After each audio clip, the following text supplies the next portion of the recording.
मैं खुद भी जानना चाहती हूँ आपके बारे में। पिछले 8-10 सालों से ट्रैवलिंग काफ़ी ज़्यादा स्टार्ट करी है। जो चीज़ें बाहर देख के आते हैं उसको कोशिश करते हैं कि अपनी लाइफ में, अपने मुल्क में, अपने शहर में इम्प्लीमेंट करें। कहीं कोई प्रॉब्लम आती है तो उसको इतनी खूबसूरती से सॉल्व करते हैं कि कहीं दूसरे से तीसरे को पता नहीं चलती बातें। ऐसी तो कोई प्रॉब्लम नहीं है दुनिया में जो आई हो और उसका सॉल्यूशन ना हो। क्या एक ऐसी चीज़ होती है जिसमें हम किसी को आराम से कन्विंस कर सकते हैं? जब किसी को सुनते हैं तो एक ट्रस्ट डेवलप होना शुरू हो जाता है। एहसन भाई, मुझे आप ये बताएँगे आपकी school life and college life, उसके बाद फिर प्रोफेशनल लाइफ। जब स्कूल ख़त्म हो जाता है फिर ख़्याल आता है कि ये वाला जो टाइम था वो गोल्डन टाइम था और अब ये दोबारा नहीं आने वाला। तो मैंने इंटर में जब मैं पढ़ा था साथ-साथ मैंने ट्यूशन पढ़ाना शुरू करे। पहले तो सबसे पहले एक सुपर फ़ोन था, उन उसको देख रहा था। कॉल्स जो है अमेरिका से कॉल यहाँ पे कैसे आ जाती है पाकिस्तान में, और आप ऐसा कैसे होता है कि आप दुनिया में कहीं भी पाकिस्तान से बैठ के कॉल कर लें।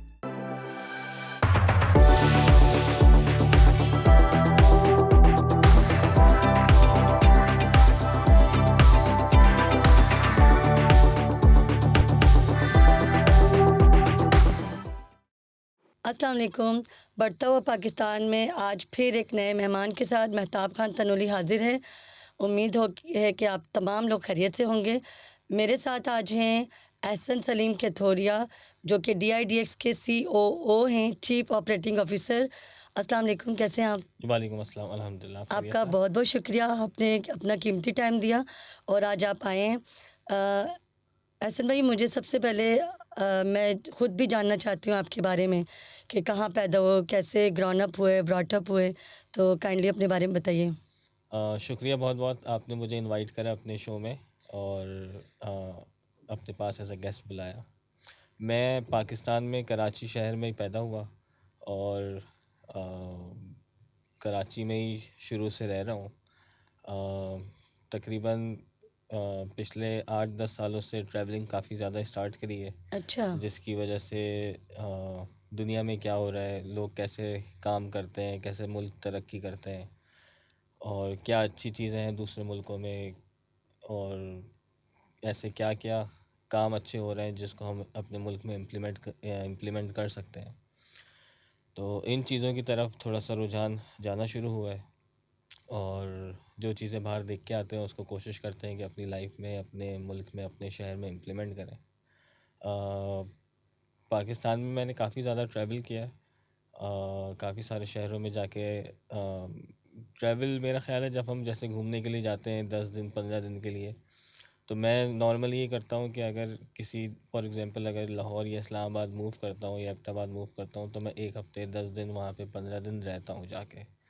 क्योंकि 1 दिन 2 दिन गुज़ार के आपको पता नहीं चलता कि दूसरे शहर के अंदर क्या अच्छी बातें हैं, क्या ख़राब बातें हैं, कौन सी ऐसी चीज़ें हैं जो आपके शहर में होनी चाहिए।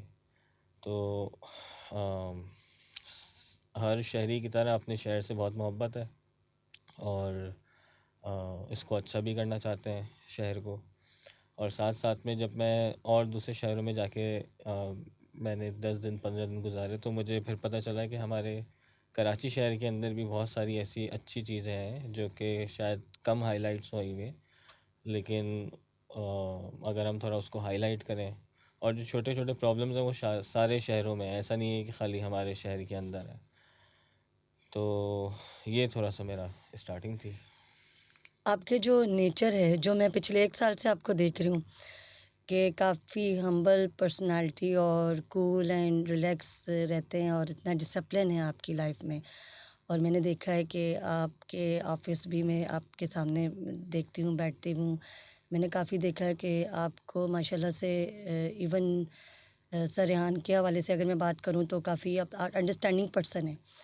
तो इतना डिसिप्लिन आपके अंदर, एक टीम को लेके चलना और अपनी लाइफ में इंसान को गुस्सा, ये नॉर्मल चीज़ें हैं, आती हैं। तो आप किस तरह से ये रखते हैं और आपकी टीम को भी, जैसे अब देखेगा आप, मैंने जो देखा उनको कैसे टैकल करना है, आप 1 टू 1 मीटिंग करके उनको गाइड भी करते हैं। कहीं कोई प्रॉब्लम आती है तो उसको इतनी खूबसूरती से सॉल्व करते हैं कि कहीं दूसरे से तीसरे को पता नहीं चलती बातें। तो ये चीज़ें आपने क्या आपकी घर से आपको मिली या with the passage of time you change it by yourself, क्या किस तरह से हुआ? मेरा ख़्याल है कि इस चीज़ का सारा क्रेडिट जो है वो मेरे पेरेंट्स को जाता है।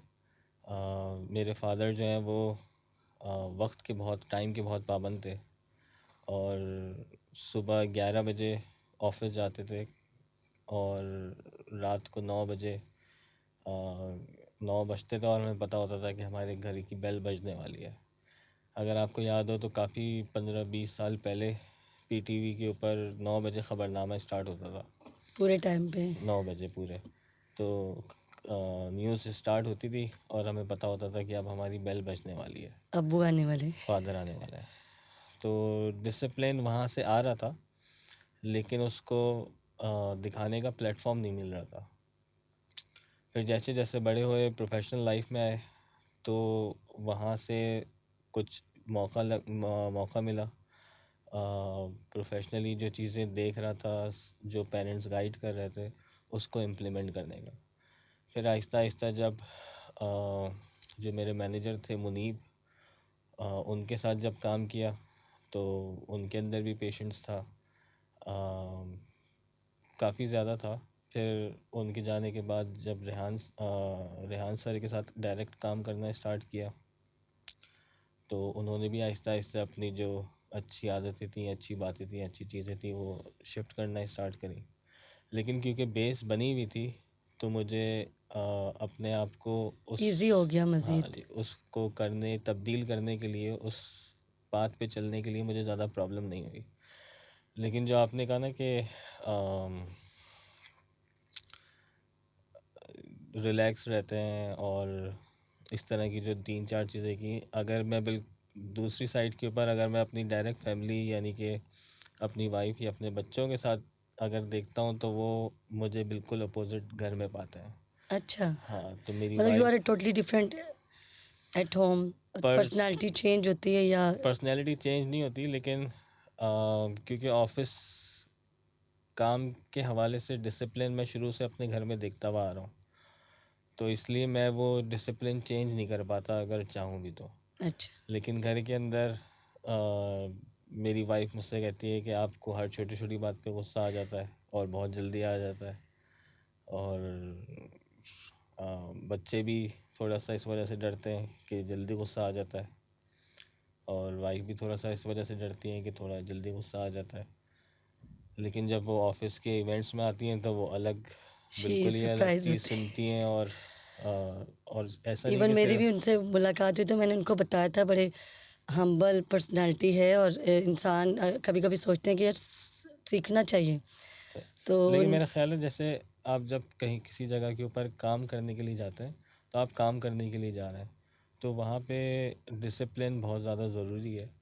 और उसके बाद फिर आपकी अपनी पर्सनल लाइफ है, बाकी के जो आवर्स बचते हैं वो आपके पर्सनल आवर्स हैं, आप जैसे चाहें उसको गुजारें, जितना अच्छे तरीके से चाहें उस तरह से आप ज़िंदगी गुजारें। लेकिन मेरा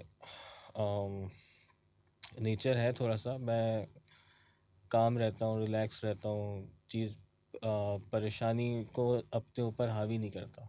प्रॉब्लम्स आती हैं तो उसको गाइडेंस लेता हूँ अपने मेंटोर्स के साथ, उसको डिस्कस करता हूँ, लेकिन उसको पकड़ के नहीं बैठ जाता कि ये प्रॉब्लम है, अब क्या होगा। मतलब मैं उसका आप सोल्यूशन फाइंड करते हैं? सोल्यूशन, जी अल्लाह का शुक्र है, अल्लाह की मदद से मिल जाता है। और माशाल्लाह। पास्ट में ऐसा हुआ कि काफ़ी बड़े बड़े प्रॉब्लम्स आए, चाहे वो पर्सनल लाइफ में हो या ऑफिस प्रोफेशनल लाइफ में हो, तो अल्हम्दुलिल्लाह हर तरीके की प्रॉब्लम्स हैंडल हो गए। तो अब मुझे लगता है कि प्रॉब्लम्स आएंगी तो हैंडल हो जाएंगी। प्रॉब्लम्स, ऐसी तो कोई प्रॉब्लम नहीं है दुनिया में जो आई हो और उसका सोल्यूशन ना हो। यस, ना कोई एग्जैक्टली। ऐसी प्रॉब्लम है कि जो हमारे साथ या मेरे साथ पहली मर्तबा प्रॉब्लम आ रही हो दुनिया में, ऐसी कोई। तो जितनी भी प्रॉब्लम्स आती हैं सोल्यूशन के साथ आती हैं, बस हमें फाइंड करना होता है कि क्या इसका हल क्या है, इसको किस तरीके से आप सॉल्व कर सकते हैं। अच्छा, ज़बरदस्त। यू आर एब्सोल्युटली राइट कि every problem has a solution. तो वो तो टैकल करने की बात है कि कौन कैसे उसको टैकल कर रहा है। समटाइम्स ऐसा होता है कि हम ऐसे बंदे को देख रहे होते हैं, प्रॉब्लम्स हमारे सामने होती है, हम सॉल्व नहीं कर पाते इवन एडवाइस लेने के बावजूद, बट किसी और को देखते हैं और उस प्रॉब्लम को वो करते हैं। Like in movie you can see the solution. किसी भी इंसान में हम देख सकते हैं कि सामने वाले को कैसे तो रिलैक्स होने का मतलब यही पूछा था मैंने कि आप जो हैं यू नो दैट द कि प्रोफेशनल लाइफ जो होती है उसमें अपने साथ जो लोग काम कर रहे हैं एज अ टीम लीडर आपने अगर उनके सामने कैसे हर चीज़ को मैनेज करना है। स्ट्रेस सबके साथ होता है बट वो उस पे ओवरकम करने की बात होती है। ये हर इंसान डिफरेंटली करता है, सारे एक जैसे तो नहीं होते हैं। तो बिल्कुल। आज मुझे आपने बताया कि आपको भी गुस्सा आता है but believe me still I am surprise that कि आपको गुस्सा आता होगा। तो मैं नहीं मान सकती क्योंकि इंसान का जब आपके माइंड में कोई भी इमेज बन जाता है लाइक जैसे कहते हैं लोग first impression is the last impression, या तो फिर वो आप सरप्राइज हो जाते हैं, आपके लिए नई चीज़ होती है।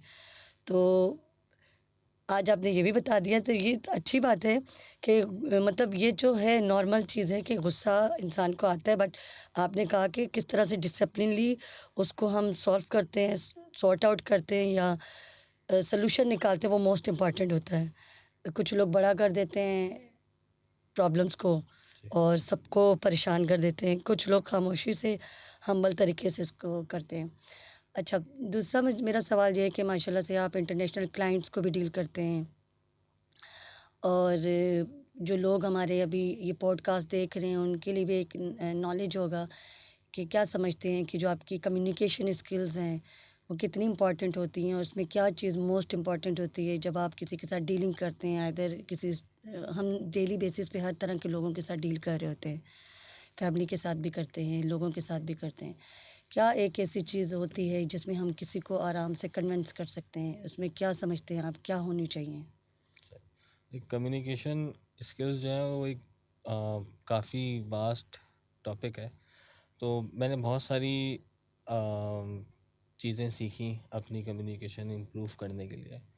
बहुत सारे ऐसे मेथड्स अपनाए, कोर्सेज़ किए, शॉर्ट कोर्सेज़, लोगों को सुना कि किस तरीके से कम्युनिकेशन स्किल्स इम्प्रूव की जा सकती हैं। मेरा ख़्याल है कि आप जब किसी को सुनते हैं तो एक ट्रस्ट डेवलप होना शुरू हो जाता है कि सामने वाला फिर आपकी बात जो आप उसको सजेशन देते हैं या जो आप चीज़ उससे मांगते हैं या उसको कहते हैं तो वो उसका ट्रस्ट थोड़ा सा आपके ऊपर आ जाता है और फिर आप अपना मैसेज उसको कन्वे कर सकते हैं। तो कम्युनिकेशन के अंदर सबसे पहले तो फॉर एग्ज़ाम्पल अगर हम कस्टमर्स की बात करते हैं तो हमारी जो कस्टमर डीलिंग है वो फ़ोन कॉल पर होती है या ईमेल पर होती है। तो हम कस्टमर को देख नहीं सकते, उसका बिहेवियर नहीं देख सकते, उसको फिज़िकली नहीं देख सकते। अब पिछले 1-2 सालों से ऐसा हुआ है कि हम कस्टमर्स के साथ ज़्यादा ज़ूम कॉल कर लेते हैं या वीडियो कॉल कर लेते हैं उससे बात करने के लिए। लेकिन इससे पहले पिछले 12-13 सालों से हम कस्टमर से नॉर्मली मिलते नहीं थे। तो उसके अंदर फिर हम अब कम्युनिकेशन स्किल्स के अंदर अब जब आप किसी को ईमेल के ऊपर जवाब देते हैं या किसी के साथ फ़ोन के ऊपर जवाब दे रहे हैं तो फिर आपको जो ईमेल में जो वर्ड्स यूज़ कर रहा है आपको वो देखने पड़ते हैं कि वो किस तरह की कम्युनिकेशन कर रहा है आपके साथ। क्या उसका बिहेवियर ऐसा है कि वो इंट्रोवर्ट है या एक्सट्रोवर्ट है या वो ईज़िली आपके साथ अपनी प्रॉब्लम डिस्कस कर रहा है। तो उनको देख उन चीज़ों को नज़र में रखते हुए फिर हम उनके साथ उन कस्टमर्स के साथ डील करते हैं। फिर दूसरी तरफ कस्टमर्स आते हैं ऐसे जो कॉल के ऊपर हमसे फ़ोन कॉल के ऊपर हमसे सिर्फ हमारे पास वॉइस आ रही होती है, वीडियो नहीं आती। तो वॉइस के ऊपर हमसे कम्युनिकेट करते हैं।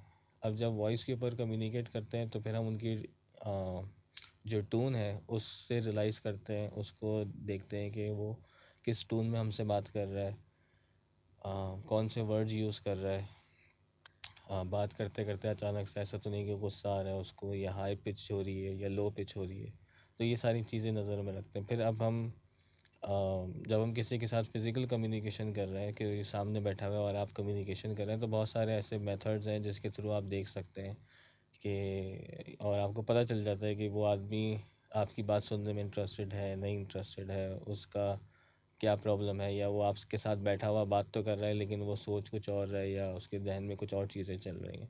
तो इसकी बहुत सारी डिफरेंट डिफरेंट टेक्निक्स हैं और मेथड्स हैं, कोर्सेज़ हैं ऑनलाइन बहुत सारे जिनको आप देख के पढ़ के आपको थोड़ा-सा आइडिया होना शुरू हो जाता है और जैसे-जैसे आप उसको अपनी प्रैक्टिस में लेके आते हैं रूटीन में, तो फिर आपको जल्दी पता चल जाता है कि हाँ, इससे किस तरीके से बात करनी है, दूसरे आदमी से किस तरीके से बात करनी है। क्योंकि सेम इंसान तो सारे एक ही जैसे हैं, लेकिन हर आदमी को ये समझने का तरीक़ेकार और उसको समझाने का तरीक़ेकार डिफरेंट डिफरेंट होता है।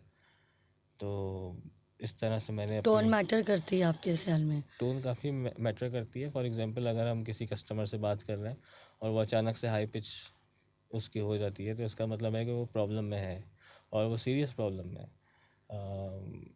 कुछ लोग होते हैं कि लो टोन में या लो पिच में बात करते हैं, प्रॉब्लम ज़्यादा होती है, लेकिन हमें अंदाज़ा होता है कि एक कस्टमर को प्रॉब्लम है, या वैसे भी हम किसी से बात करते हैं प्रॉब्लम है, लेकिन इसने अपने ऊपर हावी नहीं किया हुआ, या इसने अपने ऊपर ऐसा नहीं किया हुआ कि इसको पता नहीं है कि सॉल्यूशन क्या है, या सॉल्यूशन की तरफ जाना नहीं चाहता। तो जो लोग मेरा ख़्याल है गुस्सा ज़्यादा करते हैं और फ़ौरन दिखा देते हैं, वो थोड़ा सा उनको शायद देर में समझ आ रहा होता है कि इसका सॉल्यूशन क्या है, या इस प्रॉब्लम को कैसे हल करना है, या कैसे टैकल करना है। उम्मीद है कि आप लोगों को पॉडकास्ट अच्छी लग रही होगी। अपना फीडबैक भी दीजिएगा ज़रूर साथ-साथ।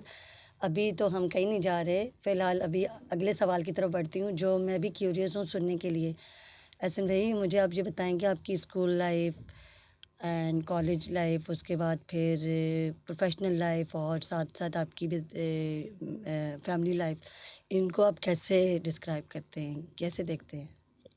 देखिए, स्कूल लाइफ तो मेरे ख़्याल है तकरीबन हर बच्चे की जो है, वो जब स्कूल ख़त्म हो जाता है फिर ख़्याल आता है कि ये वाला जो टाइम था वो गोल्डन टाइम था और अब ये दोबारा नहीं आने वाला। तो अपने बच्चों को मैंने स्कूल लाइफ के अंदर और स्कूल टाइम के अंदर उनको रिस्ट्रिक्शंस या वो चीज़ें नहीं लगाई जो मेरे ऊपर थी, या अच्छा, फिर क्या थी? फॉर एग्ज़ाम्पल, जैसे मेरा रूटीन बहुत टफ़ होता था स्कूल लाइफ में। जैसे सुबह स्कूल गए, दोपहर को हम मदरसे पढ़ने जाया करते थे, शाम को ट्यूशन पढ़ने चले आया करते थे, 7-8 बजे वापस आए, डिनर किया, 9 बजे फादर वापस आते थे और 9:30 बजे तक, मैक्सिमम 10 बजे तक हम सो जाया करते थे, और सुबह 6-6:30 बजे उठ जाया करते थे। तो जो सुबह 6-6:30 बजे रूटीन स्टार्ट होता था, वो शाम को 7-8 बजे ख़त्म होता था। तो अब बच्चों को मैंने थोड़ा सा अपने रिलैक्स रखा हुआ है कि उनका बिल्कुल मशीन की तरह उनको ना यूज़ किया जाए, ना चलाया जाए कि सुबह ये काम करना है, दोपहर को ये काम करना है, शाम को यहाँ जाना है और उसके बाद ख़त्म। क्योंकि ये वो टाइम है जो दोबारा नहीं आएगा। इसके अंदर उनको ये प्रॉब्लम नहीं है कि उनको घर का रेंट देना है, ना उनको ये प्रॉब्लम है कि उनको कपड़े ख़रीदने हैं अपने, ना उनको ये प्रॉब्लम है कि उनको उनके लिए खाना कहाँ से आएगा, ना उनको कोई और दुनिया की जो आज मैं और आप और बाकी लोग जो देख रहे हैं, उनको वो सारी प्रॉब्लम्स अभी उनके पास नहीं है। तो जब तक वो सारी प्रॉब्लम्स उनकी तरफ नहीं आ रही, या वो रिस्पॉन्सिबिलिटी नहीं ले रहे हैं उन चीज़ों की, तो मैं इसलिए उनको फ्री हैंड कह लें आप, या उनको रिलैक्स रखा रिलैक्स हुआ। ज़्यादा एग्जैक्टली ये तो वर्ड शायद गलत हो जाएगा कि छोड़ा हुआ है, नज़र रखी हुई है, लेकिन उनको अपने लिए भी उनके थोड़ा टाइम दिया हुआ है कि ऐसा ना हो कि वो बिल्कुल सुबह 6-7 बजे उठते हैं और तो शाम को 7-8 बजे मशीन की तरह उनको पता हो कि 1 बजे 2 बजे स्कूल से आना है, फिर मस्जिद चले आना है, फिर ट्यूशन चले आना है, और उनका डे ऑफ हो गया, ख़त्म हो गया।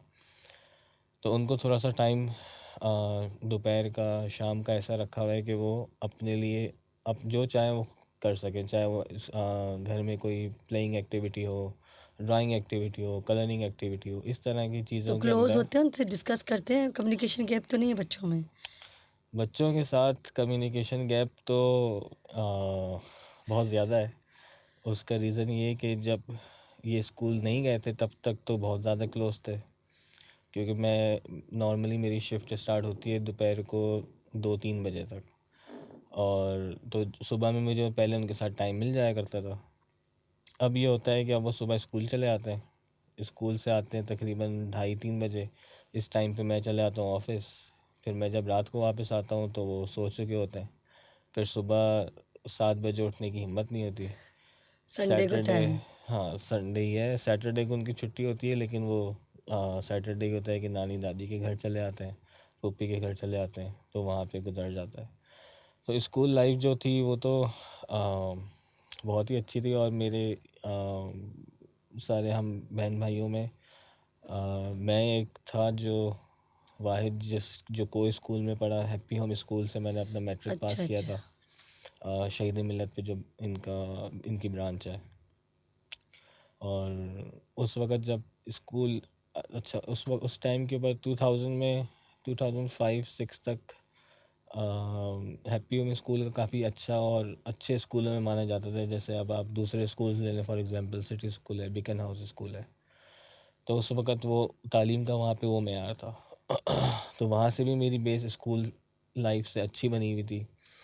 और अच्छाई बुराई, क्या चीज़ ख़राब है क्या चीज़ सही है, उन सब का थोड़ा थोड़ा शऊर आ रहा था स्कूल लाइफ से भी। अम, उसके बाद इंटर मैंने बहादराबाद पे कॉलेज था, वो शायद अब बंद हो गया, मैं नाम भूल गया उसका, क्या नाम था, वहाँ से मैंने किया। उसके बाद बैचलर्स बीकॉम मैंने किया कराची यूनिवर्सिटी से। और जब मैं इंटर में था, अच्छा स्कूल लाइफ के अंदर, क्योंकि हमें डेली बेसिस के ऊपर जो घर से पैसे मिलते थे वो इतने नहीं होते थे कि उसमें जो है वो ठीक ठाक ज़रा मस्ती की जाए। तो हम ये शरारती करते स्टूडेंट थे आप? शरारती नहीं, स्टूडेंट तो मैं अच्छा था, बहुत अच्छा नहीं था लेकिन अच्छा था, कुछ सब्जेक्ट्स में अच्छा था, मैथमेटिक्स में अच्छा था और साइंस में अच्छा था। शरारती इतना ज़्यादा नहीं था। मुझसे पीछे भी थे और दोस्त मेरे जो बैक बेंचर्स जो आप कहते हैं कि, तो वो बैठते थे, मैं मिडिल वाले स्टूडेंट्स में था। तो स्कूल लाइफ के अंदर जब पैसों का प्रॉब्लम होता था, तो क्योंकि ताल्लुक़ दिल्ली बिरादरी से है, तो हमारे यहाँ कारोबार को थोड़ा ज़्यादा फोकियत दी जाती है और छोटे मोटे काम करने को हम। ट्रेनिंग पे आप भी गए होंगे? हाँ, ट्रेनिंग पे भी गया लेकिन मेरी ट्रेनिंग थोड़ा सा अलग होती थी। मेरे फादर बहादराबाद पे गारमेंट्स स्टोर था, तो जब तक मैं मैट्रिक में था, जब तक छुट्टियाँ होती थी तो वहाँ पे चले आया करता था, कुछ टाइम उनके साथ चले आया करता था।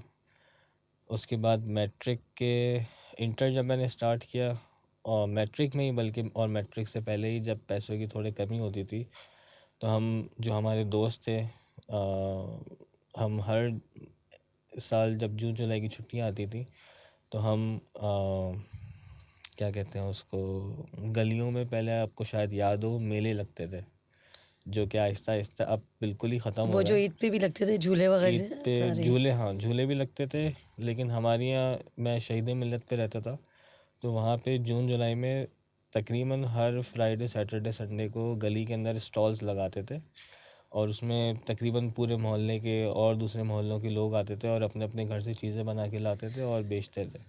तो हम वो ऑर्गेनाइज़ कराते थे।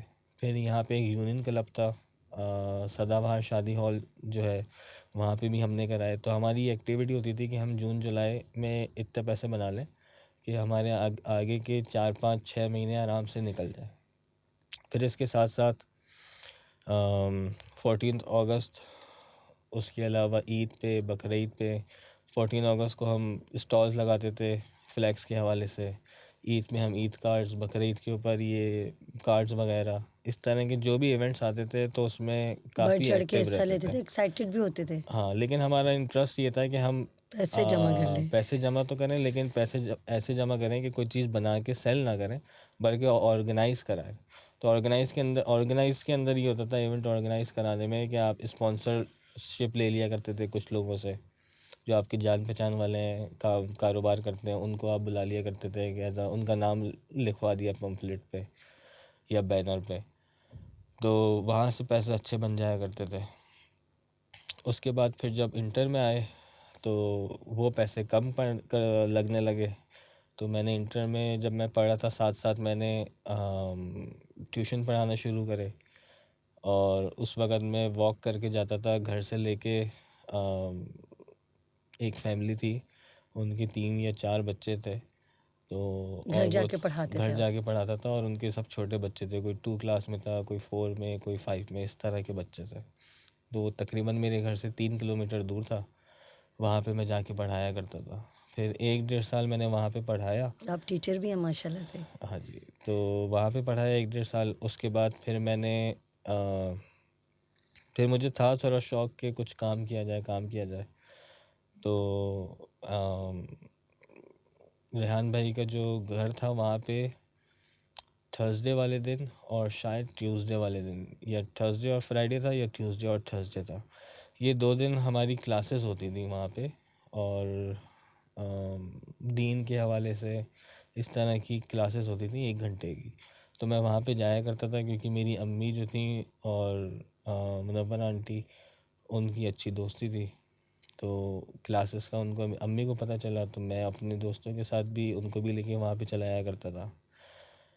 फिर थोड़े टाइम वहाँ पे क्लासेस भी अटेंड कर रहा था, इंटर भी कर रहा था, साथ साथ में ट्यूशन्स भी पढ़ा रहा था।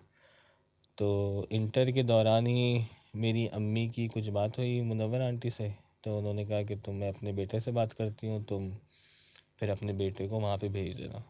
तो मैं जब तक रेहान भाई को जानता भी नहीं था, मैं उनके भाई इरफान भाई को जानता था, उनकी फैमिली को ज़्यादा जानता था, क्योंकि वो जब हमारी क्लासेस होती थी तो वो लोग ज़्यादा उनकी इन्वॉल्वमेंट थी उस वक़्त। और इरफान भाई को मैं इसलिए भी जानता था कि मेरे भाई, जो मेरे बड़े भाई थे, वो तकरीबन 5-6 साल उन्होंने इरफान भाई के साथ काम किया था। अच्छा। जो उनकी वो पेपर का जो काम है वहाँ पे 5-6 साल उन्होंने साथ काम किया था।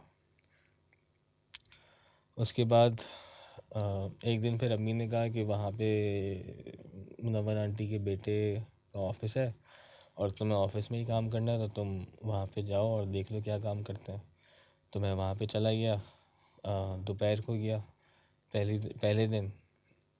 तो मुझे कुछ आता भी नहीं था, मैं तो बस वैसे ही सीवी बनाई कि अपना टीचर का एक्सपीरियंस है, और इंटर में हूँ अभी। इंटर के फर्स्ट ईयर हो गया था, शायद सेकंड ईयर में था। तो वहाँ पे चला गया।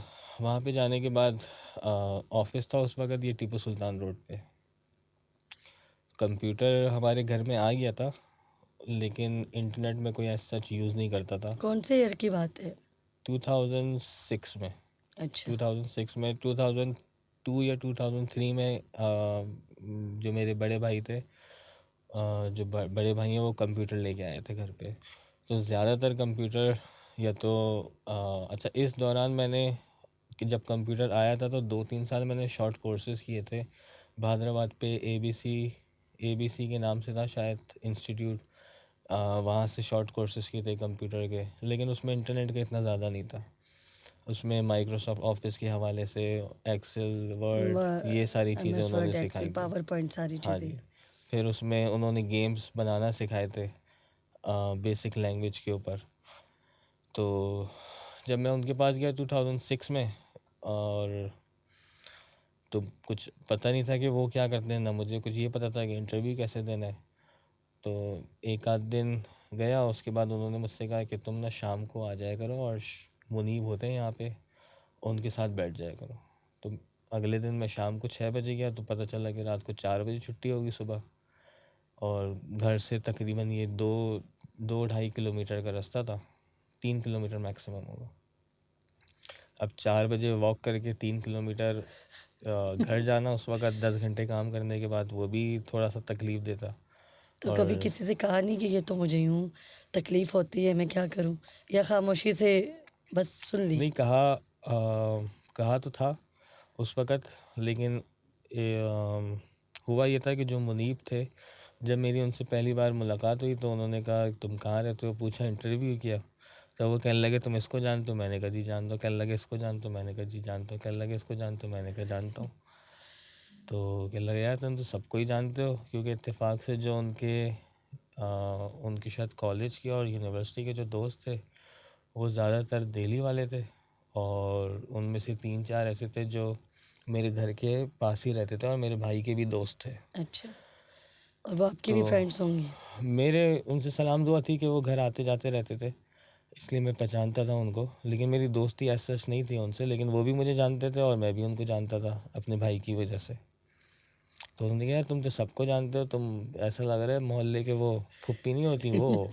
मैंने कभी मैंने स्कूल लाइफ के अंदर हमारे एरिया के अंदर जितने भी लोग रहते थे और जिस गली के अंदर भी क्रिकेट होती थी वो सब मुझको जानते थे क्योंकि मैं क्रिकेट का शौक है आपको? बहुत ज़्यादा खेलता था। अब तो कम हो गया, लेकिन आप शौकीन हैं। लेकिन हाँ, देखने का भी शौक़ कम हो गया और खेलने का भी शौक़ कम हो गया है। अब मसरूफ़ियत और दूसरी चीज़ों में हो गई है। लेकिन जब स्टूडेंट लाइफ़ थी तो उस वक़्त बहुत ज़्यादा क्रिकेट खेली है और इस वजह से आस-पास के जो मोहल्ले वाले थे वो सब जानते थे। और एक रीज़न ये था जानने का कि ज़्यादातर जो क्रिकेटर्स थे वो राइट हैंडेड बैट्समैन होते थे। तो मैं उस वक़्त हमारे एरिया के अंदर भी 3 से 4 ऐसे बैट्समैन थे जो लेफ़्ट हैंडेड बैट्समैन थे। आप भी? तो हाँ, तो मैं भी लेफ़्ट हैंडेड ही था, अच्छा। बैट्समैन था। तो इस वजह से लोग आसानी से मुझे याद रख लिया करते थे कि अच्छा वो जो लेफ़्ट हैंडेड बैट्समैन है, इस नाम से वो मुझे याद रख लिया करते थे। तो उन्होंने कहा कि यार तुम आओ और मैं तुम्हें सिखाऊंगा काम, तुम मेरे साथ बैठो।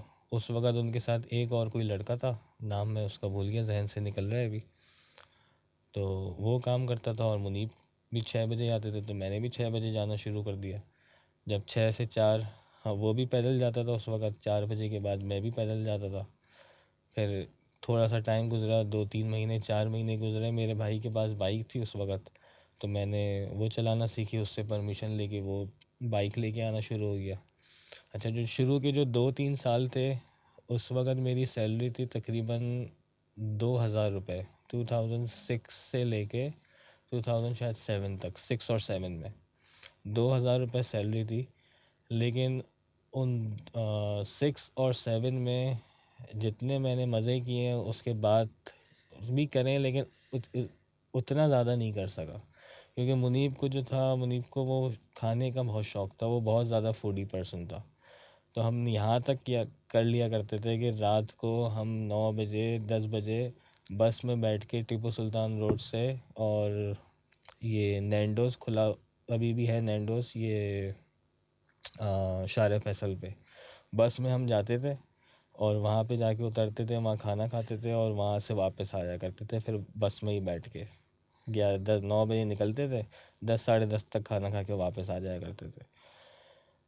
घर से वो भी खाना लेके आता था, मैं भी घर से खाना लेके आता था। लेकिन अक्सर ही होता था कि हम जो 2-3 लोग और साथ बैठते थे तो उनके साथ शेयर करते थे कि जल्दी हमारा खाना ख़त्म हो जाए, और फिर वो उसकी ज़िम्मेदारी थी एक तरह की कि वो रोज़ाना बाहर से कुछ ना कुछ अपने लिए भी मंगाएगा और मेरे लिए भी मंगवाएंगे। ये मुनीब भाई वही तो नहीं जो आजकल कनाडा में जी होते जी, हैं? कनाडा में।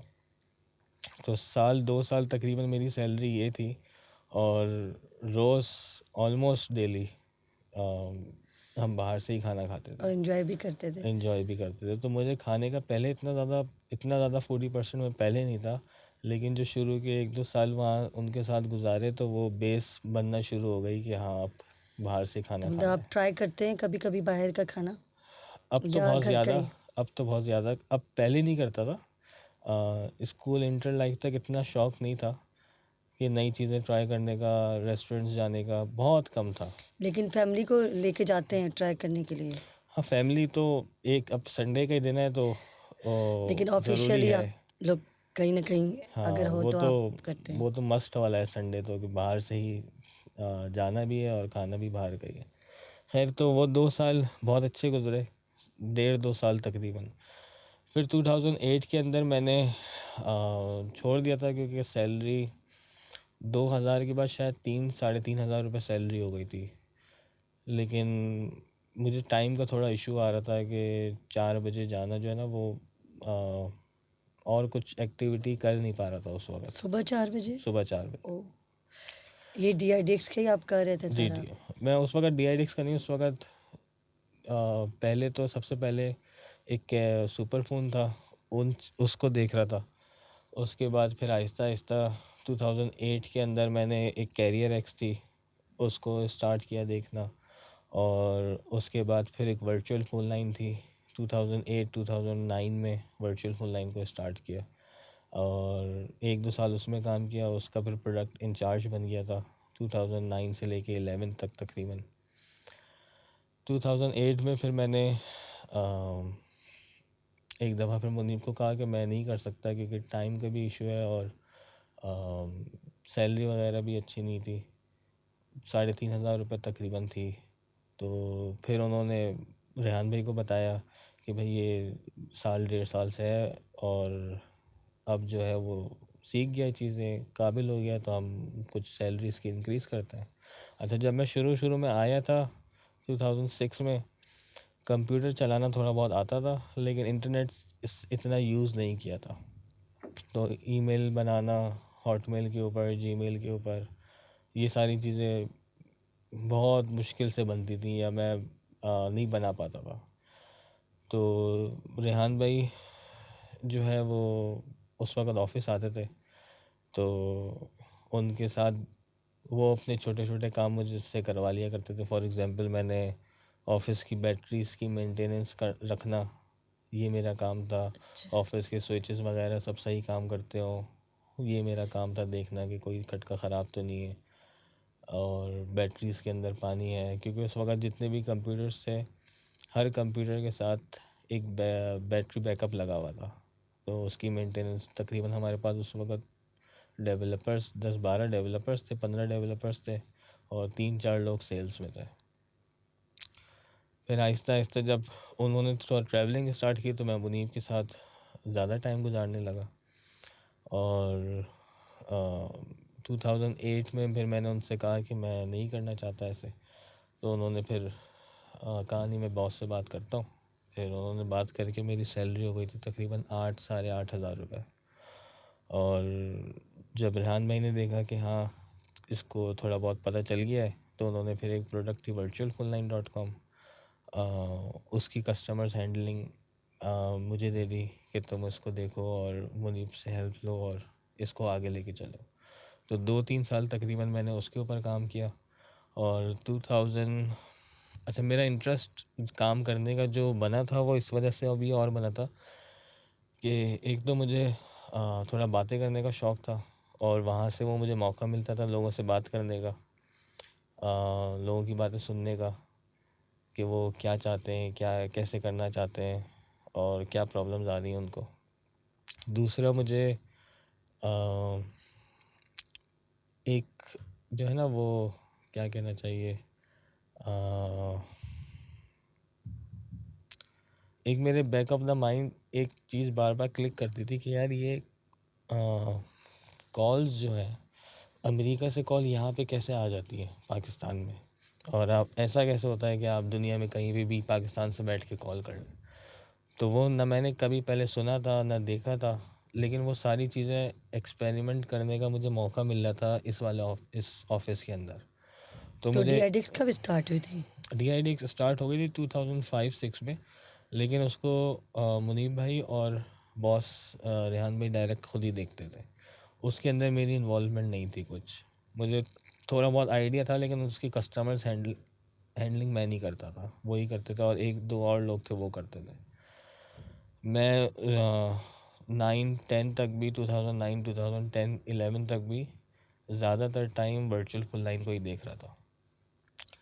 उसके बाद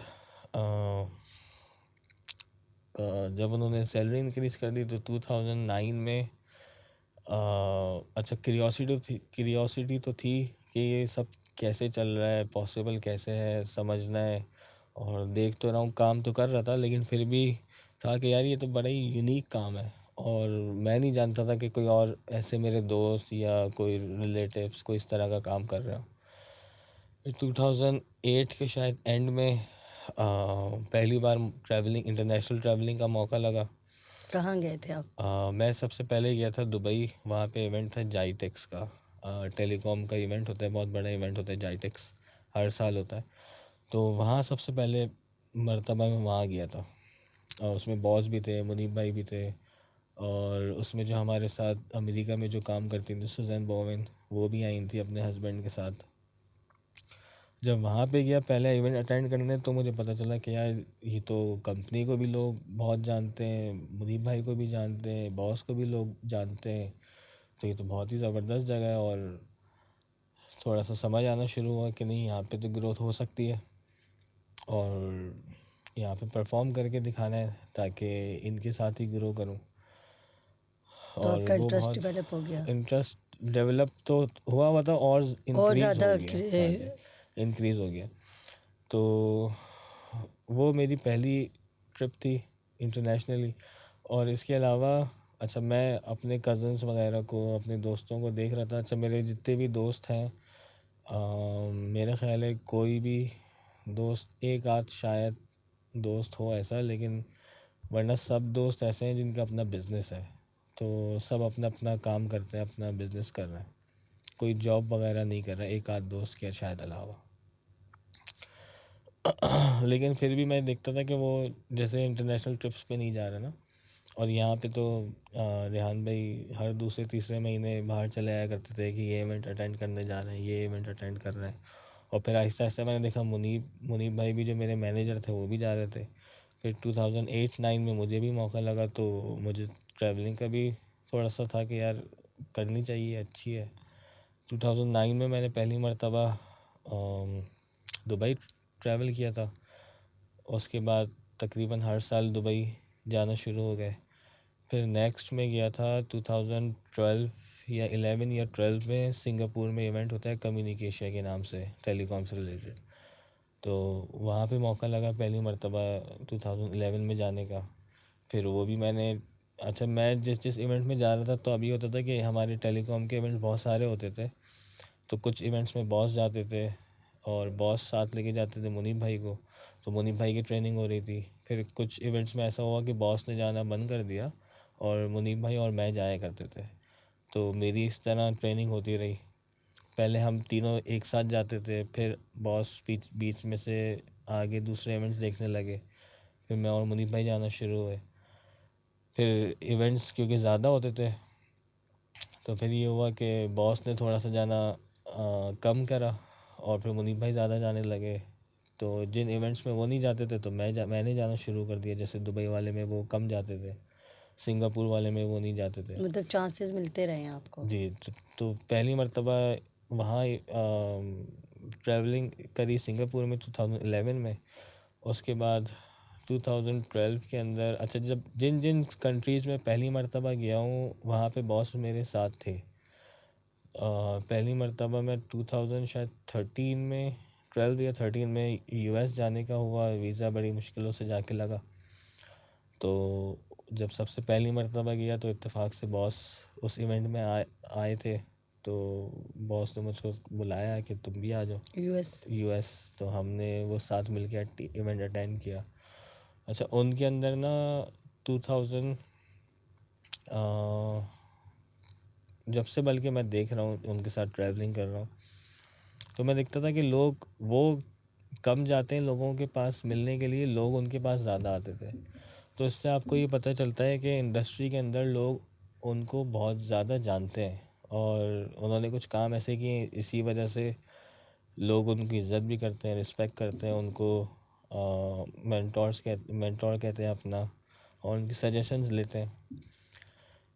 तो जो मेरी इवेंट्स के हवाले से जो ट्रेनिंग हुई, वो ज़्यादा रेहान भाई के साथ हुई, क्योंकि उनके साथ मैंने काफ़ी ज़्यादा ट्रैवल किया। और सीखा भी माशाल्लाह बहुत कुछ है। हाँ जी, असल में उनके साथ ट्रैवल करने का उस वक़्त तो अजीब सा लगता था, लेकिन वो अ, जो एक ईगो होती है ना, वो आहिस्ता आहिस्ता आहिस्ता उन्होंने ख़त्म कर दी।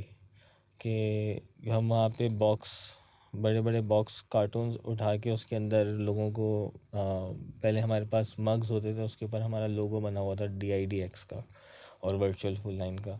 तो हम वो बांट रहे होते थे, तो उसमें कोई शर्म नहीं आती। लेकिन हाँ, अगर आप यहाँ किसी से कहेंगी कराची के अंदर या पाकिस्तान के अंदर, तो उसको शायद बुरा लगेगा।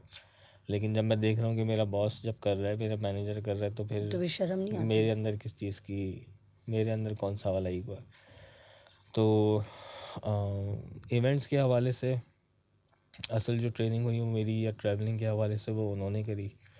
और दुबई में भी जब हम पहली दफ़ा इवेंट करने के लिए गए थे, तो हम सुबह 7-8 बजे इवेंट पे जगह पे पहुंचते थे, 6-7 बजे शाम को ख़त्म होता था इवेंट। और अब हम समझते थे कि यार अब खाना खाएंगे, घर चले आएंगे। अब खाना खाने की हर दफ़ा नई एक जगह रेहान भाई लेके जाया करते थे, और नई डिफरेंट होता डिश होगा। और नई न्यू लोकेशन। और रात को हम तकरीबन, अच्छा डिनर करने के बाद ऐसा नहीं कि आप घर चल के आपने सो जाना है और कल की तैयारी करनी, नहीं। अब डिनर कर लिया तो उसके बाद कोई नई जगह के ऊपर वो घुमाने के लिए लेके जाया करते थे। मतलब वो शुरू से ऐसे ऐसे ख्याल रखते थे जैसे अपने बच्चों का रख रहे हैं। और आज भी जैसे मैं देखता हूँ कि अपने बच्चों का रखते हैं तो बिल्कुल वैसे ख्याल करके लेके चलते थे। तो और ख़ाली मेरे साथ नहीं, बल्कि मुनीब भाई के साथ भी और भी लोग जो उनके साथ ट्रैवल करते हैं या कर रहे हैं, या मैं जिनके साथ आखिरी के अभी कुछ सालों में अपने साथ लेके गया और इत्तेफाक से सर से मुलाकात हो गई, तो वो ऐसे ही घुमाते फिराते थे जैसे वो हमारे ना, क्या कहते हैं उसको, टूरिस्ट गाइड होता है ना, तो एक वो एक चीज़ ऐसे के बन बारे जाया में करते थे। बताना, मतलब वो, गाइडेंस। क्योंकि वो सब जगह ज़्यादातर 70 80 90 मुल्क तो वो घूम चुके हैं। तो अब हम जहाँ जाते हैं तो वो बताते हैं कि इस ये रोड का नाम इसलिए ऐसे पड़ा हुआ है, यहाँ की ये मशहूर चीज़ है, मशहूर रेस्टोरेंट ये है, अच्छी जगह ये है, और बहुत अच्छी जगह ये वाली है। तो दुबई जब मैं गया तब भी हमारे साथ यही हुआ कि हम शाम को 6 7 बजे इवेंट से निकलते थे, खाना खाते थे और घूमने चले जाया करते थे। रात को 12 1 बजे वापस घर आए और सुबह 7 8 बजे वापस चले गए। 6 7 घंटे सोए। एक और डिफरेंट चेंज मिलता हाँ, होगा। रोज़ हमारा 4 5 दिन जब तक इवेंट चलता था यही रूटीन होता था। फिर जब सिंगापुर उनके साथ गए तो सिंगापुर में भी हमारा यही रूटीन था। वो नई नई चीज़ें ट्राई करा रहे हैं, नई डिशेस ट्राई करा रहे हैं, नई जगहें दिखा रहे हैं वहाँ पे। जब अमेरिका ट्रैवल किया तो अमेरिका में भी यही वैसे ही बिहेवियर उनका, कहीं कि सारी चेंजिंग नज़र चीज़ें, नहीं आई। कई चेंजेस नज़र नहीं आई। और जब ट्रैवल करते ना तो इंसान को पता चलता है कि यार आप वो एक मुझे याद नहीं आ रहा कि शायद हदीस है या क्या चीज़ है कि अगर किसी इंसान को के बारे में राय देनी हो तो हाँ, अगर उसको उसके साथ समझना है तो ट्रैवलिंग उसके साथ करें, या तो खाना तिजारत खाएं, किया जाए, या उसके साथ तिजारत करें, या उसके साथ ट्रैवलिंग करें। ट्रैवलिंग करें। तो तिजारत तो मैंने उनके साथ नहीं करी, लेकिन डायरेक्टली कोई तिजारत नहीं करी, लेकिन ट्रैवलिंग मैंने बहुत की उनके साथ। और आखिरी 2 3 साल कोविड से पहले लास्ट शायद हम एक साथ ट्रैवल किया था हमने। तो मुझे हर दफ़ा ऐसा ही फ़ील हुआ जैसे वो अपनी फैमिली की तरह ट्रीट कर रहे हैं, नॉट एज एन एम्प्लॉई।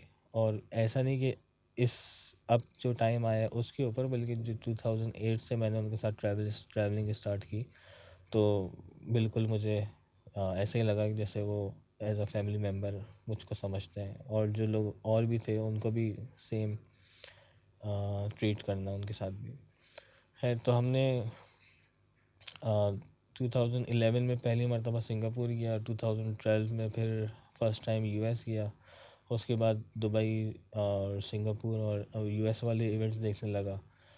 फिर 2000 शायद 13 में या 14 में मलेशिया में इवेंट था तो वहाँ पे गए। और सिंगापुर मलेशिया बिल्कुल साथ साथ ही हैं, तो सिंगापुर भी गए, मलेशिया भी गए। फिर वहाँ से उस वक़्त हमारे साथ हम 4 लोग थे। फेवरेट कंट्री कौन सा है? ये 4 लोगों फेवरेट के स्टोरी के बाद बताइएगा। ऐसा, हम 4 लोग थे। एक हमारे साथ मसूद अकबर साहब थे, एक शाहिद मलिक थे, मैं था और रेहान भाई थे। तो हम एक सिंगापुर में इवेंट था वो अटेंड करा, उसके बाद मलेशिया चले गए थे, मलेशिया में इवेंट अटेंड किया। उसके बाद हमारी एयरलाइन थी श्रीलंकन एयरलाइन। तो सर कहने लगे कि ना 3 4 दिन के लिए वेकेशंस मनाने के लिए हम, अच्छा, हमारे जब मलेशिया से आ रहे थे तो श्रीलंका हमारा स्टॉप था, उसके बाद पाकिस्तान था। तो वो कहने लगे हम 3 4 दिन वेकेशंस मनाते हैं और श्रीलंका में रुक जाते हैं। तो बॉस कह रहा है कि जिसके साथ आप काम कर रहे हैं कि वेकेशन मनाने के लिए 3 4 दिन चलते हैं और 5 स्टार होटल लेंगे श्रीलंका में, तो वो तो फिर सोने पे सुहागा वाली बात हो गई, आप लोग और खुश हो गए चेरी होंगे। ऑन द टॉप वाली बात हो गई कि वेकेशंस भी हैं प्लस कह रहे हैं 5 स्टार होटल में भी रहेंगे। तो हम श्रीलंकन एयरलाइन में थे, हम श्रीलंका गए। वहाँ से हमने कहा कि भाई हमें तो अच्छा, श्रीलंका का वीज़ा आपको ऑन अराइवल मिल जाता है। तो हम ये बात है शायद 2016 के बाद, 16 या नहीं 14 या 15 की बात है शायद। हाँ, हम वहाँ पे श्रीलंका में हमने तकरीबन 5-6 दिन गुजारे। हम वहाँ पे होटल में रहे, अच्छे होटल में रहे, और 1-2 सिटीज़ वहाँ पे घूमे, और मज़ा आया, बहुत मज़ा आया। आपने पूछा है कि कौन सी फेवरेट फेवरेट। कंट्री सबसे जहाँ आप बार बार जाना चाहेंगे? मैं असल में जितनी भी इवेंट्स वगैरह के लिए जितने भी मुल्क गया हूँ अभी तक, तो मुझे सिंगापुर, दुबई जैसे काफ़ी दफ़ा गया हूँ। 1-2 हफ्ते के लिए भी वहाँ पे रहा हूँ।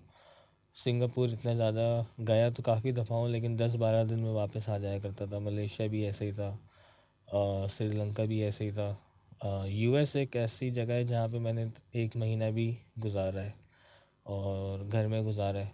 यूएस में कहाँ थे आप? यूएस में जब हमारे इवेंट्स होते हैं तो एक दफ़ा ऐसा किया था कि हम जो ऑफिस है फ्लोरिडा में, तो इवेंट के बाद मैं वहाँ पे चला गया था। 1 महीने उस फ्लोरिडा के घर में रहा, और दूसरा मैं दुबई में काफ़ी ज़्यादा टाइम गुजारा है, और तीसरा तुर्की में। तो बाकी जो कंट्रीज़ हैं वहाँ पे इवेंट्स वगैरह किए, तो उसमें आपको ना, आप वहाँ पे प्रॉपर रिहाइश आप नहीं कर पाते ना, कि आप 10 दिन 15 दिन, क्योंकि मेरा मानना ये है कि अगर आपको किसी स्पेसिफिक किसी इस सिटी का आपको समझना है कि आप कैसे चल रहे हैं, तो लोग अच्छा कैसे खासा हैं, टाइम तो स्पेंड आप करना पड़ता एक है। एटलीस्ट मंथ वहाँ पे गुजारें, या जल्दी जल्दी उस शहर में जाना शुरू करें 15 दिन 20 दिन के लिए। तो फिर आपको वहाँ की चीज़ों की समझ आती है कि हाँ, अब ये वाकई ऐसी जगह है जहाँ आप शिफ्ट होना चाहते हैं या जहाँ आप रहना चाहते हैं। तो यूएई तो मुझे इतना अच्छा है, लेकिन रहने के लिए मुझे इतना ऐसा नहीं लगता कि मैं कराची छोड़ के वहाँ जाऊँ, या फेवरेट सिटी या कंट्री नहीं है दुबई या यूएई। यूएस के अंदर आप कह सकते हैं कि प्रोफेशनली भी, क्योंकि जो मेरी इंडस्ट्री है वो टेलीकॉम है, तो वहाँ पे स्कोप ज़्यादा है टेलीकॉम का, और एक वो मुझे पसंद है। दूसरा, मुझे रहने के लिहाज से तुर्की, यूरोप कहते भी हैं कि है भी यूरोप और नहीं भी है यूरोप में, या इन्फ्लुएंस नहीं है, लेकिन मुझे लगता है, मैंने तुर्की में तकरीबन 1 हफ़्ता अकेले गुजारा है वहाँ पे, तो मुझे लगता है कि यूरोप से काफ़ी इन्फ्लुएंस है, और वो एक जगह ऐसी है जो जैसे अमेरिका में बहुत सारे और दूसरे प्रॉब्लम्स हैं। फॉर एग्ज़ाम्पल, जैसे आपको वो हलाल फूड का एक प्रॉब्लम आ सकता है। फिर जब आप स्कूल्स बच्चों के लिए देखते हैं तो उधर थोड़ा सा प्रॉब्लम है, और वहाँ पे कंट्रोल नहीं है। आप बच्चों पे कंट्रोल नहीं कर सकते, गुस्सा नहीं कर अलाउ ना। सकते। जी बिल्कुल। गवर्नमेंट के इदारे ऐसे हैं जो बच्चों को आपसे अलग कर सकते प्रॉब्लम हैं। हो जाएगी। तो उन सारी चीज़ों को नज़र में रखते हुए तुर्की मुझको लगता है कि अच्छा भी है, और फैसिलिटीज़ अच्छी हैं, रहने के लिए अच्छी जगह है। आप उनको दोनों चीज़ें हैं, आप चाहें तो उधर इस्लामिक अपने बच्चों को भी सीधा राइट ट्रैक भी दिखा सकते हैं, और अगर किसी न किसी वजह से वो गलत जाते हैं तो उनको वापस, आपके पास दूसरा ऑप्शन है कि आप उनको सीधे राइट ट्रैक के ऊपर लेके आ जाए। बिल्कुल। लेकिन यूएस के अंदर आपको राइट ट्रैक के ऊपर लेके आना थोड़ा सा मुश्किल है, क्योंकि वहाँ का माहौल है, कल्चर ऐसा नहीं है। लेकिन तुर्की का कल्चर ऐसा है, लेकिन ऑप्शन अवेलेबल हैं आपके पास, कि आप सब गलत काम, गलत चीज़ें, गलत जगहें, सब कुछ अवेलेबल है, क्योंकि यूरोप से इन्फ्लुएंस ज़्यादा है और टूरिस्ट ज़्यादा आता है। लेकिन वैसे इस्लामिक कंट्री है तो राइट पाथ भी अवेलेबल है। तो आप अगर कोई इंसान है, कभी कभी ऐसा होता है भटक जाता है, तो उसको उसके बाद ऑप्शन अवेलेबल है कि वापस सीधे ट्रैक पर आ जाए। तो तुर्की मुझे उस लिहाज से, लेकिन मैं एक ही दफ़ा गया हूँ, लेकिन मुझे ज़्यादा बेहतर और अच्छा लगा कि अगर मूव होना है तो फिर इस्तांबुल अच्छा शहर है जहाँ पे मूव हो सकते हैं। सफाई ज़्यादा है, लोग बहुत हैं, लेकिन फिर भी सफाई अच्छी है, मेंटेन्ड है।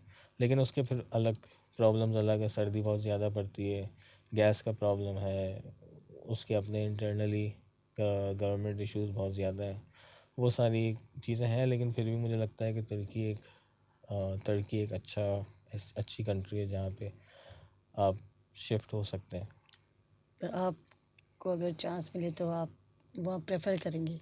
प्रेफर मैं इसलिए भी प्रेफरेंस मेरी ज़्यादा तुर्की के लिए इसलिए भी ज़्यादा है क्योंकि वो 5-6 घंटे की फ़्लाइट है डायरेक्ट, और यूएस डायरेक्ट फ़्लाइट भी तकरीबन कम से कम आपको 14-16 घंटे लग जाते हैं। 16 आवर्स। और अगर आप ज़्यादा फ्लोरिडा साइड पे जाते हैं तो वो 20 घंटे भी लग जाते हैं। तो इसलिए वो थोड़ा सा मैनेज करना वापस आने के लिए और बैक एंड फोर्थ करने के लिए आपको थोड़ा प्रॉब्लम है। इस्तांबुल तुर्की ऐसा है कि 5-6 घंटे की फ़्लाइट है और डायरेक्ट फ़्लाइट है, बीच में कनेक्शंस नहीं है। तो अगर आपको नहीं जाना तो आप बाकी फैमिली को भेज सकते हैं अगर आप किसी काम में बिज़ी हैं, लेकिन अमेरिका से डायरेक्ट अकेले फैमिली को भेजना वो थोड़ा सा मुझे रिस्की हो लगता है कि जाएगा। थोड़ा प्रॉब्लम होगा, उनको मैनेज करना थोड़ा प्रॉब्लम हो जाएगा। मैं अभी एहसन भैया आपसे एक आखिरी सवाल पूछूंगी, 3 सजेशन दे दें पाकिस्तान किस तरह तरक्की याफ्ता ममालिक में शामिल हो सकता है और रिचेस्ट कंट्रीज़ में शामिल हो सकता है। क्या 3 सजेशन आप देना चाहते हैं? आपको लगता है कि ऐसे हो जाए तो यूँ हो सकता है? अ, मेरे ख्याल में पाकिस्तान तरक्की याफ्ता ममालिक में है और पाकिस्तान के पास एटॉमिक पावर है। पाकिस्तान रिचेस्ट कंट्री आपने कहा कि उस लिस्ट में आ जाए तो पाकिस्तान के पास कोई 30 करोड़ इंसान है, जो कि यूरोप के अंदर अगर आप कंट्रीज़ देखें तो उसमें maximum 10 million, 10 million, 20 million, 30 million, 40 million ये साइज़ ऑफ कंट्री है पॉपुलेशन का। तो पाकिस्तान के पास तो 30 करोड़ लोग हैं। अब सिर्फ करना ये है कि अभी जो करंट जो सिचुएशन है उसमें यह है कि 30 करोड़ में से 1 करोड़ लोग ऐसे हैं जो पैसे अच्छे बनाते हैं, अच्छा लाइफ स्टाइल है, वेल एजुकेटेड है। परसेंटेज हमारी बहुत कम है, तो हमें उस परसेंटेज को इंक्रीज़ करना है, ताकि जब परसेंटेज इंक्रीज़ होगी तो उसका इम्पैक्ट ओवरऑल पूरे कंट्री के ऊपर आएगा।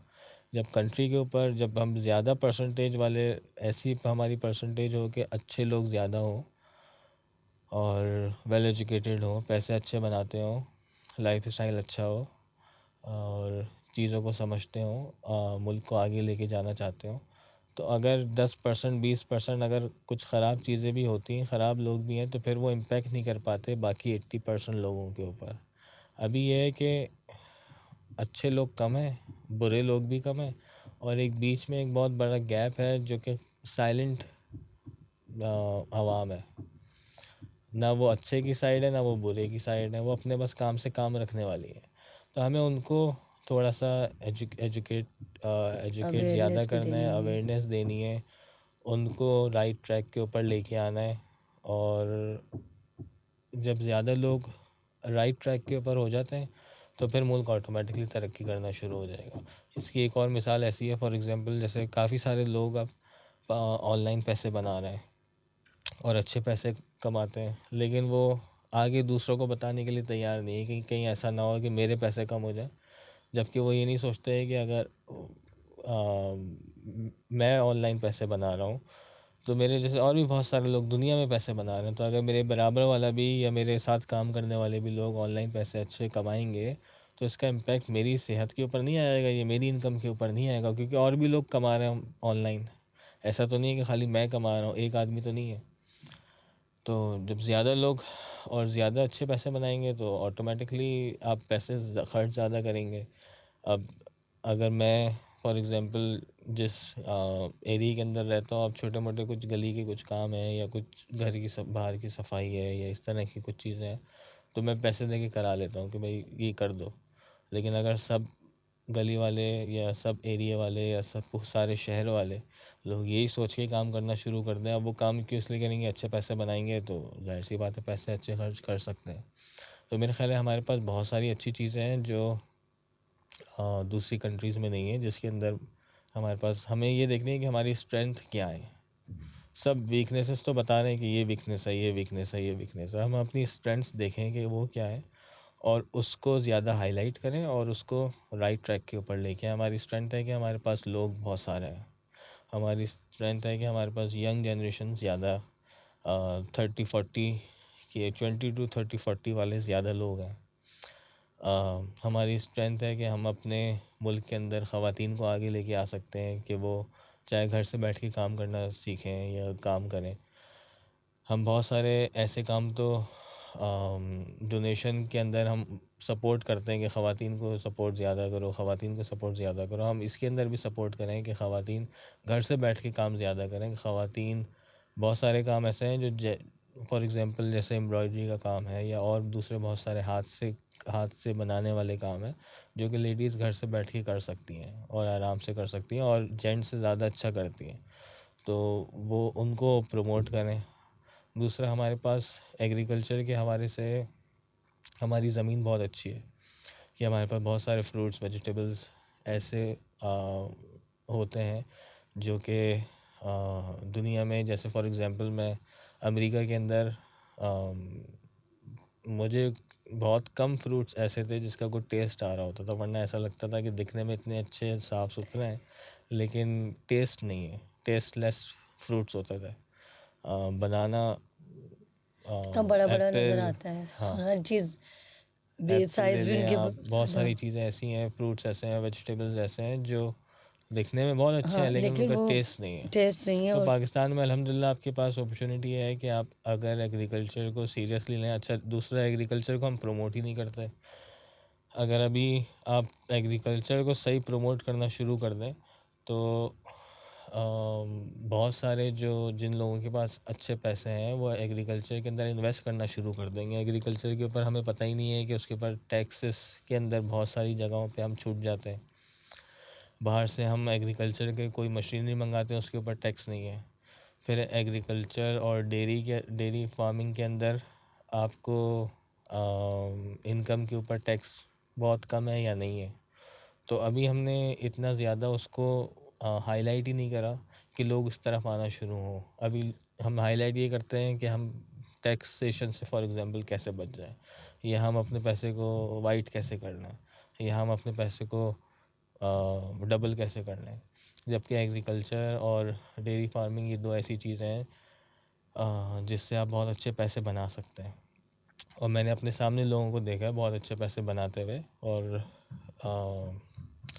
बहुत सारे तो ऐसे भी हैं जिनको मतलब कुछ पता नहीं था कि कैसे काम करना है एग्रीकल्चर के अंदर, लेकिन वो काम कर रहे हैं और फ्रूट्स और वेजिटेबल्स का काम कर रहे हैं, बहुत बहुत सारी चीज़ों का काम कर रहे हैं। तो इससे अच्छे पैसे बन सकते हैं। हमें थोड़ा सा जो हमारी जो स्ट्रेंथ है, जैसे मैंने कहा कि जो स्ट्रेंथ है उसको हमें हाईलाइट ज़्यादा करना है और देखना है कि हम और लोगों को उससे कैसे फ़ायदा दे सकते हैं। देखिए, हर आदमी तो ऑनलाइन काम करने की तरफ नहीं आ सकता। हर आदमी अलग तरीके का होता है, उसकी एजुकेशन, उसकी अपब्रिंगिंग, उसकी फ्रेंड सर्कल, ये सारी चीज़ें मायने रखती हैं। वो कहाँ रहता है ये मायने रखता है। तो हम सबको तो नहीं कह सकते कि आप आएँ और ऑनलाइन काम करें, लेकिन हाँ, जो लोग हमें वहाँ पे नहीं समझ आते कि फॉर एग्ज़ाम्पल अगर कोई ऑनलाइन पैसे नहीं बना सकता तो हम उसको और दूसरे बहुत सारे इस अपने स्ट्रेंथ्स देखें कि क्या क्या हैं और उसके अंदर उनको लेके आना शुरू करें। हम अपनी एग्रीकल्चर को ख़ास तौर पे बिल्कुल प्रमोट नहीं करते। आपने भी बहुत कम ऐसे नाम सुने होंगे कि किसी का जो है वो सेब के बागात हैं, केले के बागात हैं, फ्रूट्स के बागात हैं। बहुत कम लोग ऐसे एग्ज़ैक्टली। हैं। लेकिन अगर आप अच्छे लोगों को कुछ उस तरफ डाल दें तो वो भी पैसे अच्छे बनाएंगे। जो लोग वहाँ पे जॉब्स भी क्रिएट होंगी इससे, और थोड़ा सा हमारा मुल्क जो है और बेहतर होना शुरू हो जाएगा इंशाल्लाह। ये जो आज की डिस्कशन थी, ये पॉडकास्ट मैं डिफरेंट डिफरेंट लोगों को इनवाइट करके इसीलिए कर रही होती हूँ कि आपको पता चले कि कुछ चीज़ें ऐसी होती हैं जो हम सोचते नहीं हैं, देखते नहीं हैं, तो हमें पता चले कि हर तरह के इंसान जो यहाँ पे आते हैं अपने अपने एक्सपीरियंस शेयर कर रहे होते हैं, बताते हैं। तो मुझे उम्मीद है कि आपको काफ़ी चीज़ें अच्छी भी लगी होंगी और इसके साथ ही मैं ये कहकर इजाज़त चाहूँगी कि एहसन सलीम कथोरिया का बहुत-बहुत शुक्रिया। एहसन भैया, आप आए, कीमती टाइम दिया, अपनी वो चीज़ें भी आज आपने शेयर की हैं जो मैंने आज से पहले कहीं सुनी नहीं थी, लेकिन बताया इन्होंने, अपनी लाइफ़ एक्सपीरियंस के बारे में बताया। ग्रेजुअली इंसान तरक्की कर सकता है अगर हम आराम से अच्छे तरीके से करें। हम फ़ौरन रिज़ल्ट चाहते हैं, ज़रूरी नहीं कि हर चीज़ का फ़ौरन रिज़ल्ट हो। और किस तरह से डिसिप्लिन हम हमारे अंदर अपने अंदर ला सकते हैं और अपने आप को मनवा सकते हैं। जिस तरह से एहसन भाई ने बताया कि इन्होंने किस तरह से अपनी जॉब का स्टार्ट किया और कैसे किया, क्या-क्या चेंजेस आई और इन्होंने देखी। तो लाइफ़ एक इसी तरह से हर इंसान की लाइफ़ में डिफरेंट जर्नीज़ हैं और मुझे आपसे ये कहना है कि आप लोग भी अपने दिमाग को और सोच को चेंज करें ताकि आपको दुनिया बदलती हुई नज़र आए। इसी के साथ मैं आपका शुक्रिया अदा करती हूँ कि आपने देखा इस पॉडकास्ट को। अपनी राय से ज़रूर आगाह कीजिएगा। महताब ख़ान तनूनी को इजाज़त दीजिए। अल्लाह हाफ़िज़।